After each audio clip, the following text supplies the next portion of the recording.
Hey, hello everyone. How are you all today? So organization goals हम करेंगे, but there is a thing. Last class में हमने किया था जो शायद मैंने 3 महीने पहले अपलोड किया था. I'm really sorry for the delay, but yes, there were a lot of things I had to take into consideration.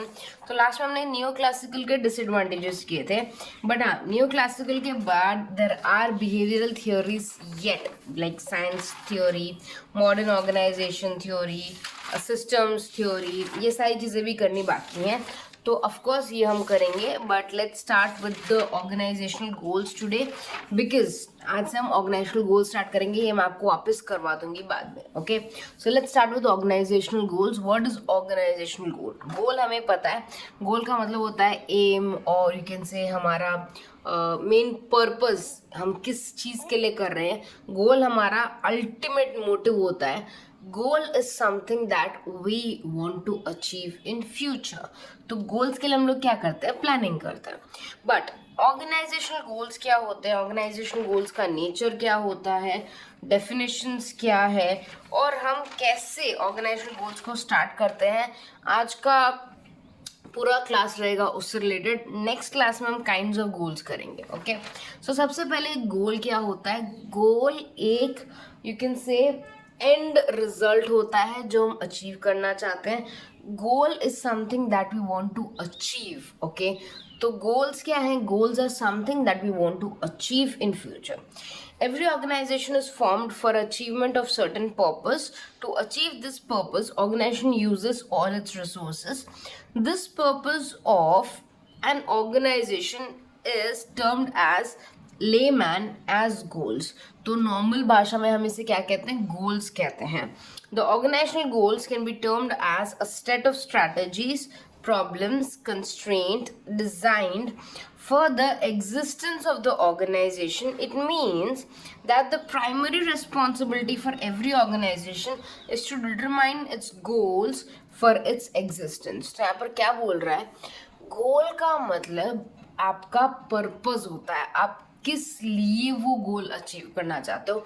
What is the reason of that goal and why do you want to achieve the goal. इसमें reasons आते हैं, strategies आता है, हम उसको कैसे हमारे resource को हम कैसे यूज़ करेंगे वो गोल को अचीव करने के लिए, वो सारी चीज़ें आती हैं. तो याद रखिएगा, एक सिंपल लेमैन की भाषा में बोलूँ तो जैसे मैं बोलती हूँ कि भाई मुझे इस कंपनी के सेल्स इंक्रीज करना है ये साल के एंड तक. ठीक है, तो ये मेरा गोल है कि मुझे सेल्स इंक्रीज करना है. बट सेल्स इंक्रीज करने के लिए मुझे सेल्स फोर्स चाहिए होगा, मुझे प्रोडक्शन इंक्रीज करना पड़ेगा, मुझे मार्केटिंग स्ट्रैटेजीज एनहांस करनी पड़ेगी. ये सारी चीज़ें भी गोल का हिस्सा बन जाती हैं, क्योंकि अब गोल तभी पूरा होता है जब आप ये सारी चीज़ें इकट्ठा करके, अपने रिसोर्सेस इकट्ठा करके उस डायरेक्शन में मेहनत करते हो, उस डायरेक्शन में काम करते हो. तो हम गोल का मतलब ये नहीं कि सिर्फ मेरे को सेल्स इंक्रीज करनी है वो मेरा गोल हो गया. नहीं, goal includes your strategies, your planning, your time, your resources, your methods, your tools.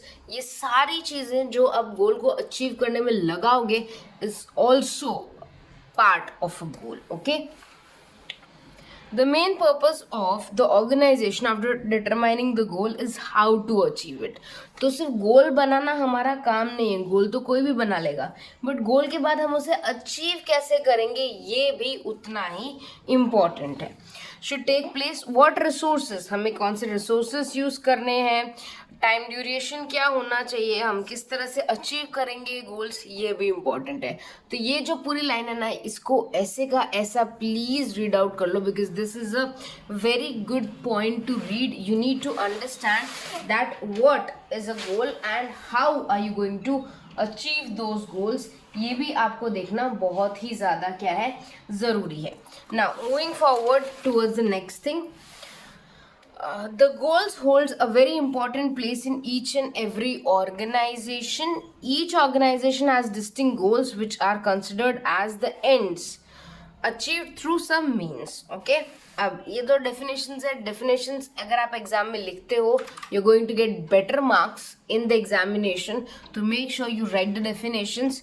Peter F. Drucker and Vroom. Okay, Peter F Drucker sir ने क्या बोला है, Peter F Drucker is also known as the father of management. तो जितने लोगों को भी नहीं पता प्लीज़ इसे अलग से नोट डाउन कर लीजिए, अगर आपके एग्जाम में कभी पूछा जाए who is the father of management, या आप जब डेफिनेशन लिखते हैं उसके बाजू में लिखेंगे तो इससे बहुत अच्छा प्रभाव पड़ेगा कि भाई आपको काफ़ी नॉलेज है मैनेजमेंट के बारे में, ठीक है।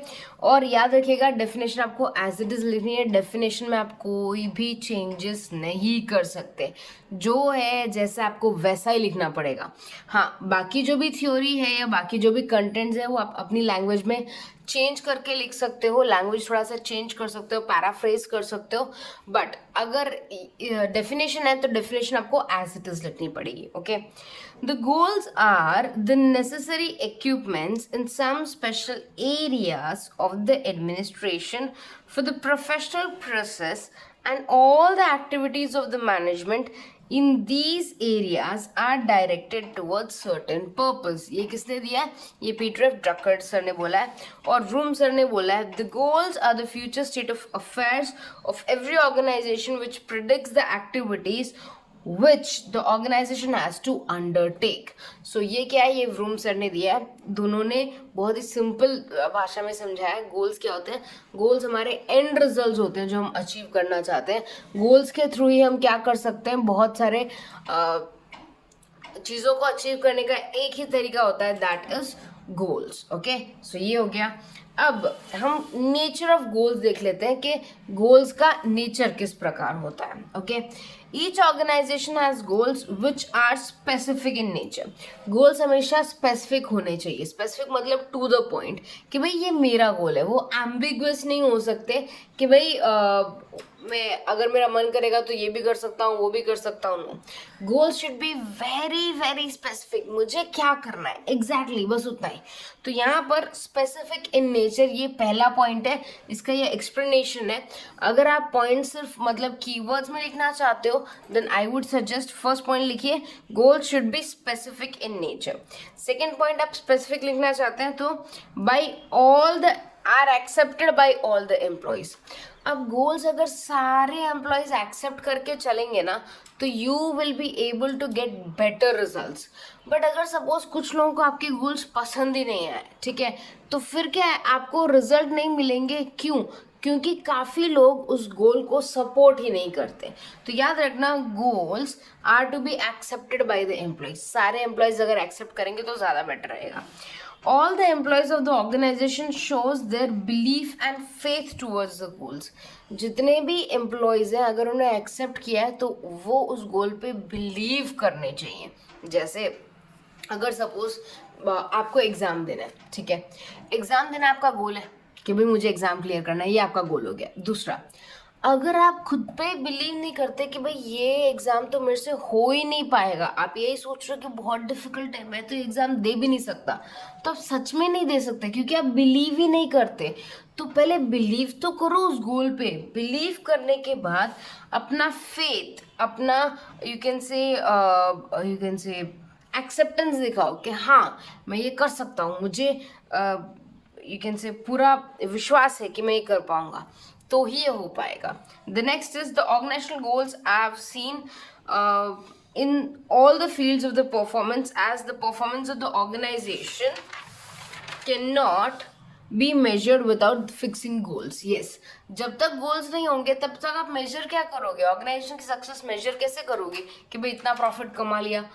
अगर गोल ही नहीं होंगे तो हम देखेंगे कि हमने क्या अचीव किया। तो goal will be are and results. हम लोग ये जो मेहनत कर ही रहे हैं वो किस लिए कर रहे हैं, गोल्स के लिए।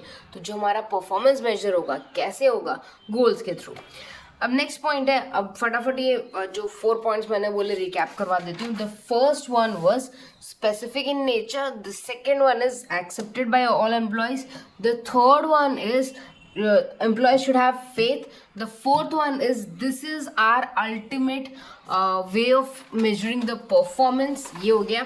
fifth one, the goals of the organization consist of a feedback system। गोल से मुझे पता चलता है कि भाई मेरी क्या गलती हो गई, मुझे क्या सही करना चाहिए था, and this helps to correct ourselves in future, okay। Sixth one, goals of the organization are challenging but realistic. Challenging होने चाहिए बट रियलिस्टिक होने चाहिए. रियलिस्टिक मतलब पॉसिबल.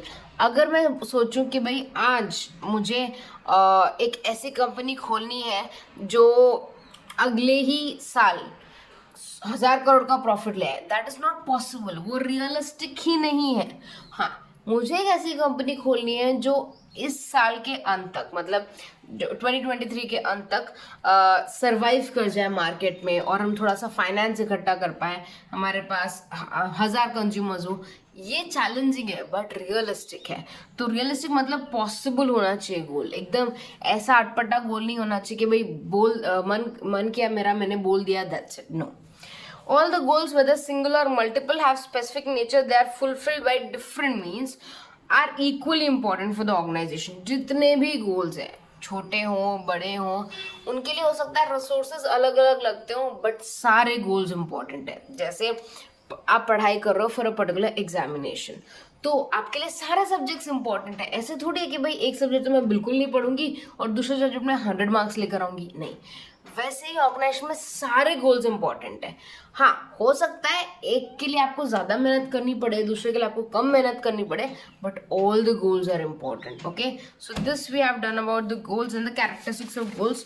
तो प्लीज आप इसके स्पेसिफिक जो पॉइंट्स मैंने मेंशन किए वही नोट डाउन कीजिएगा, बाकी तो इसका सिंपल एक्सप्लेनेशन ही है.